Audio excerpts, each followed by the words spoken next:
May be ನಮ್ಮ ಗಮನಕ್ಕೆ ಬಂದಿರೋ ಉಡುಪಿ ಪ್ರದೇಶದಲ್ಲಿ ಮೇರಾ ಅಂತಿದೆ ಒಂದು ಜಾಗ. ಅವರು ನಮಗೊಂದು ಇದು ಕೊಟ್ಟಿದ್ದಾರೆ, ರಿಕ್ವೆಸಿಷನ್ ಕೊಟ್ಟಿದ್ದಾರೆ.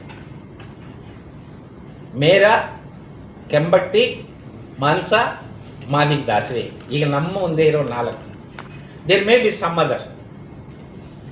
So sir, under the current survey, since their caste name is not there, they'll have to identify either as AKADA. Yes. There is no question of excluding them. BBMP sir. One. ಕರ್ನಾಟಕದಲ್ಲಿ Wait, please. ಸಮೀಕ್ಷೆ ಏನಾಗ್ತಾ ಇದೆ, ತುಂಬ ವೈಜ್ಞಾನಿಕವಾಗಿ ಆಗ್ತಾ ಇದೆ.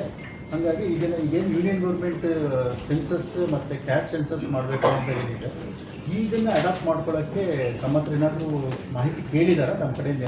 ಹೌದು. ಕೇಂದ್ರ ಸರ್ಕಾರ, ಕರ್ನಾಟಕ ರಾಜ್ಯ ಈ ಸಮೀಕ್ಷೆಯನ್ನು ಯಾವ ರೀತಿ ನೀವು ನಡೆಸ್ತಾ ಇದ್ದೀರಾ, ನಿಮ್ಮ ಈ ಗವರ್ನೆನ್ಸಿಂದ ಯಾವ ರೀತಿ ಆ್ಯಪನ್ನು ಡೆವಲಪ್ ಮಾಡಿದ್ದೀರಾ, ಯಾವ ರೀತಿ ಇದನ್ನು ಸ್ಟೇಜಸ್ನಲ್ಲಿ ಡೆವಲಪ್ ಮಾಡಿದ್ದೀರಾ ಅಂತ ನಮ್ಮನ್ನು ಕೇಳಿದ್ದಾರೆ. ನಾವೀಗಾಗಲೇ ಅದಕ್ಕೆ ಒಂದು ಉತ್ತರ ರೆಡಿ ಮಾಡಿ ಕಳಿಸಿ.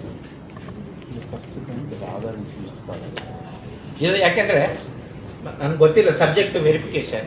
ಇಡೀ ದೇಶದಲ್ಲಿ ಈ ರೀತಿಯ ಒಂದು ಪ್ರಯತ್ನ ಇದು ಮೊದಲನೇ ಬಾರಿ. ಸರ್, ಬಿಬಿಎಂಪಿ ವ್ಯಾಪ್ತಿಯಲ್ಲಿ ಎಷ್ಟು ಕುಟುಂಬಗಳಿದೆ, ಪ್ರೋಗ್ರೆಸ್ ಎಷ್ಟಾಗಿದೆ ಪರ್ಸೆಂಟೇಜ್ ನಿಮ್ಮ ಇದರಲ್ಲಿ ಇರಬೇಕು ನೋಡೋಣ. ಇವತ್ತು ನಾವು ಪ್ರೆಸ್ ನೋಟ್ ಕೊಟ್ಟಿದ್ದೀವಲ್ಲ, ಅದರಲ್ಲಿ ಇದೆ ನೋಡೋಣ.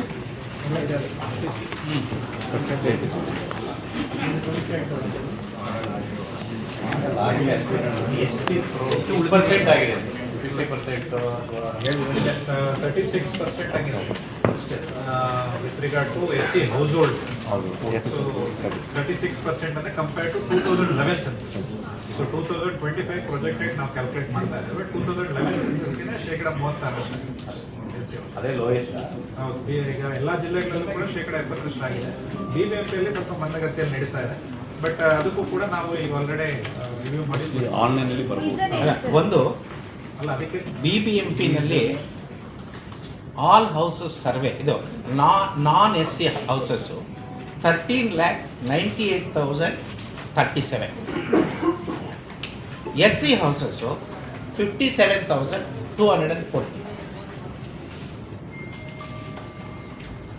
ಇದನ್ನು ಇಂಪ್ರೂವ್ ಮಾಡೋದಕ್ಕೆ 3 ದಿವಸದಿಂದ ನಮ್ಮ ಕಮಿಷನರ್ ಅವರು ಹೇಳಿದಂಗೆ ಮೇಜರ್ ಮಣಮಣ್ಣನ್ನು, ನಮ್ಮ ಯತೀಶ್ ಅವರು, ಡೈರೆಕ್ಟರ್ ಇ ಗವರ್ನೆನ್ಸ್, ಇವರೆಲ್ಲ ನಾವು ಕೂತು BBMP ಜೊತೆ ಸಭೆ ಮಾಡಿ ಅವ್ರಿಗೊಂದಷ್ಟು ಇನ್ಸ್ಟ್ರಕ್ಷನ್ಸ್ ಕೊಟ್ಟಿವಿ. BBMP ಲೆವೆಲಲ್ಲಿ ಒಂದು ಕೋಆರ್ಡಿನೇಷನ್ ಕಮಿಟಿ ಮಾಡಿ ಅಂತ ಹೇಳಿದ್ದೀವಿ, ಒಂದು ಕಂಟ್ರೋಲ್ ರೂಮ್ ಮಾಡಿ ಅಂತ ಹೇಳಿದ್ದೀವಿ. SC ಪಾಪ್ಯುಲೇಷನ್ ಡೆನ್ಸಿಟಿ ಎಲ್ಲಿ ಜಾಸ್ತಿ ಇದೆಯೋ ಅಲ್ಲಿ 2 ಎನ್ಯುಮರೇಟರ್ಸನ್ನು ಹಾಕಿ ಅಂತ ಹೇಳಿದ್ದೀವಿ. ನಾನ್ SCs ಇರೋ ಕಡೆ 1 ಎನ್ಯುಮರೇಟರ್ಗೆ 2 ಯೂನಿಟ್ ಕೊಡಿ ಅಂತ ಹೇಳಿದ್ದೀವಿ. ಬೆಂಗಳೂರು ಸಿಟಿ ಕಾರ್ಪೊರೇಷನ್ ವ್ಯಾಪ್ತಿಯಲ್ಲಿ ಸರ್ಕಾರಿ ಶಾಲೆಗಳು ಕಡಿಮೆ, ಆದ್ದರಿಂದ ಪ್ರೈವೇಟ್ ಶಾಲೆಗಳಲ್ಲೂ ಇರ್ತಕ್ಕಂಥ ಟೀಚರ್ಸನ್ನು ನೀವು ಎನ್ಯುಮರೇಟ್ ಮಾಡಿಕೊಳ್ಳಿ ಅಂತ ಹೇಳಿದ್ದೀವಿ. ಟ್ರೈನಿಂಗು 1 ಸಲ ಅಲ್ಲ 2 ಸಲ ಕೊಡಿ ಅಂತ ಸೂಚನೆ ನೀಡಿದ್ದೀವಿ. We have all taken some of the steps to improve the situation. Yes, ಈಗ ಆಲ್ರೆಡಿ ಅದು ಆರ್ಥಿಕ ಇಲಾಖೆ ಜೊತೆಗೆ ನಾವು ಚರ್ಚೆಯಲ್ಲಿದ್ದೇವೆ. ನಾವು ಈಗ ಎಜುಕೇಷನ್ ಡಿಪಾರ್ಟ್ಮೆಂಟಲ್ಲಿ ಒಂದು ಜಿಒ ಇದೆ. ಅವರು ಏನು ಪೇಯ್ಡ್ ಲೀವ್ ಈ ಸಂದರ್ಭದಲ್ಲಿ ಅವ್ರನ್ನ ಕೆಲಸಕ್ಕೆ ನಾವು ತಗೊಂಡಾಗ ಅದನ್ನು ಯಾವ ರೀತಿಯಾಗಿ ಮಾನದಂಡಗಳಿದೆ ಅಂತ ಆ ಮಾನದಂಡಗಳ ಮುಖಾಂತರ ನಾವು ಶಿಕ್ಷಕರಿಗೆ ನಾವು ರೆಮ್ಯುನರೇಷನ್ ಕೊಡುವಂಥದ್ದು ಮಾಡ್ತೇವೆ. ನಾನ್ ಟೀಚರ್ಸ್ ಏನಿದ್ದಾರೆ ಅದಕ್ಕೆ ಈಗ ಆಲ್ರೆಡಿ ಆರ್ಥಿಕ ಇಲಾಖೆಯಿಂದ ಅನುಮೋದನೆ ಸಿಕ್ಕಿದೆ. 5,000 ರೂಪೀಸ್ ಫ್ಲಾಟ್ ರೇಟ್. ಯಾವ್ಯಾರು ಎನ್ಯುಮರೇಟರ್ ಅಪಾಯಿಂಟ್ ಆಗಿದ್ದಾರೆ ಅವ್ರಿಗೆ ನಾವು 5,000 ರೂಪೀಸ್ ಕೊಡ್ತೇವೆ. Plus in addition to that every SC household covered, ಅವ್ರು ಎಷ್ಟು ಒಂದೊಂದು SC ಹೌಸ್ ಹೋಲ್ಡ್ ಕವರ್ಡ್ ಅದಕ್ಕೆ 100 ಈಚ್ SC ಹೌಸ್ ಹೋಲ್ಡ್ಗೆ 100 ರೂಪೀಸ್ ಆಗಿ ನಾವು ಆ್ಯಡ್ ಮಾಡ್ಬೋದು. So every 100 household they get an additional amount of 10,000 rupees. So number of households cover ಮಾಡಿರೋ ಆಧಾರದ ಮೇಲೆ ನಾವು ಒಂದು ರೆಮ್ಯುನರೇಷನ್ನ ಫಿಕ್ಸ್ ಮಾಡಿದ್ದೇವೆ. ಅದು ಇದು ಡಿಫ್ರೆನ್ಸ್ ಒಂದು ಟೀಚರ್ಸ್, ಗೌರ್ಮೆಂಟ್ ಟೀಚರ್ಸ್ಗೂ ಫಾರ್ಮುಲಾ ಇದೆ. ಅವರು ರಜೆಯಲ್ಲಿರುವಾಗ ಅವ್ರು ಕೆಲಸ ಕೊಡುವಾಗ ಏನು ಮಾಡಬೇಕು ಅಂತ ಫಾರ್ಮುಲಾ ಇದೆ, ಫಾಲೋ ಮಾಡ್ತಾ ಇದ್ವಿ. ಯಾರ್ಯಾರು ಟೀಚರ್ಸ್ ಇಲ್ವೋ ಅವ್ರಿಗೂ ಒಂದು ನಮ್ಮ ರಾಕೇಶ್ ಅವರು ಇರುವಾಗ 5,000 ಪ್ಲಸ್ 100 ರುಪೀಸ್ ಫಾರ್ಮುಲಾ ಫಾಲೋ ಮಾಡ್ತಾರೆ. ಸರ್, ಇಲಾಖಾವಾರು ಮಾಹಿತಿ ಎಲ್ಲ ಸಿಗಿಲ್ಲ ಗೌರ್ಮೆಂಟ್ ಆಫೀಸ್ನಲ್ಲಿ ಅಥವಾ ಸರ್ಕಾರಿ ಮಾಡಿದ್ದಾರೆ. ನಾವು ಎಲ್ಲ ಶಿಕ್ಷಣ ಯೂನಿವರ್ಸಿಟೀಸ್ ನಮ್ಮ ಕರ್ನಾಟಕದಲ್ಲಿ ಏನಿದೆ ಅವರಿಂದ ಮಾಹಿತಿಯನ್ನು ಕೇಳಿದ್ದೀವಿ, ಬಂದಿದೆ. ನಮ್ಮ ತಜ್ಞರು ಅದನ್ನು ಅನಾಲಿಸಿಸ್ ಮಾಡ್ತಾರೆ. 43 ಇಲಾಖೆಗಳಲ್ಲಿ 40 ಇಲಾಖೆಗಳಷ್ಟು ಮಾಹಿತಿ ನಮಗೆ ಬಂದಿದೆ ಉದ್ಯೋಗಕ್ಕೆ ಸಂಬಂಧಪಟ್ಟಂತೆ. ಅದನ್ನು ನಮ್ಮ ತಜ್ಞರು ಅನಾಲಿಸಿಸ್ ಮಾಡ್ತಾರೆ.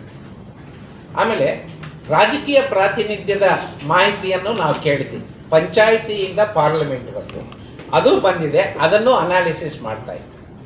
ಮತ್ತು ಈ ನಿಗಮಗಳು, ಬೋರ್ಡ್ಸು, ಕಾರ್ಪೊರೇಷನ್ಸು ಇಲ್ಲಿಂದ ಯಾರ್ಯಾರು ಬೆನಿಫಿಟ್ಸ್ ತಗೊಂಡಿದ್ದಾರೆ, ಯಾವ್ಯಾವ ಕಮ್ಯುನಿಟಿಗೆ ಎಷ್ಟು ಹೋಗಿದೆ, ಆ ಮಾಹಿತಿನೂ ಬಂದಿದೆ, ಅದನ್ನು ನಾವು ಅನಾಲಿಸಿಸ್ ಮಾಡ್ತಾ ಇದ್ದೀವಿ. ಸರ್, ಇದು ರಾಜಕೀಯ ಎಲ್ಲಿ ಅರ್ಧಂಬರ್ಧ ಮಾಹಿತಿ ಅಥವಾ ಬರದೇ ಇದೆಯೋ ಅವ್ರಿಗೆಲ್ಲ ವಾರ್ನಿಂಗ್, ವಾರೆಂಟ್, ನೋಟಿಸು ಕೊಟ್ಟಿದ್ದೀವಿ.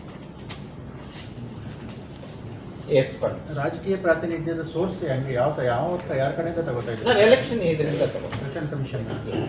Election commission of India, election commission of state, ಆಮೇಲೆ rural and panchayat raj. State election. State election commission. Yeah.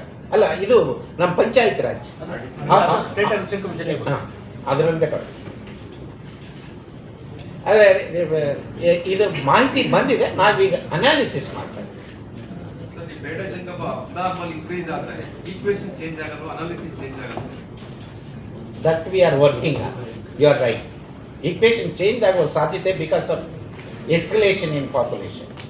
But there are certain international standards. Population escalation 1 lakh ಇರೋದು 10 ಲಕ್ಷ ಆಗಿಬಿಡ್ಲಿಕ್ಕೆ ಸಾಧ್ಯ ಇಲ್ಲ ಅಲ್ವಾ? ವಿಶ್ವಸಂಸ್ಥೆಯವರು ಇವತ್ತು ಬೆಳಗ್ಗೆ 9 ಗಂಟೆಗೆ ಭಾರತದ ಒಟ್ಟು ಜನಸಂಖ್ಯೆ ಇಷ್ಟು ಅಂತ ಹೇಳ್ತಾರೆ. ನಾಳೆ ಬೆಳಗ್ಗೆ ಮತ್ತೆ ಅನೌನ್ಸ್ ಮಾಡ್ತಾರೆ. ಈ 24 ಅವರ್ಸ್ನಲ್ಲಿ ಎಷ್ಟು ಜಾಸ್ತಿ ಆಗಿದೆ ಅನ್ನೋದಕ್ಕೆ ಅವರೊಂದು ಫಾರ್ಮುಲಾ ಇದೆ. That is internationally accepted formula and all countries are around. ಈಗ ನಮ್ಮ ರಾಜ್ಯದಲ್ಲಿ ವರ್ಷ ನಾವು ಸಮೀಕ್ಷೆ ನಡೆಸ್ತೀವ? ಇಲ್ಲ. ಆದರೆ ವರ್ಷ ಬಡ್ಜೆಟ್ ಇದೆಯಾ ಇಲ್ವಾ? Budget is prepared on the basis of projections. Therefore we apply all those principles and we will check and get.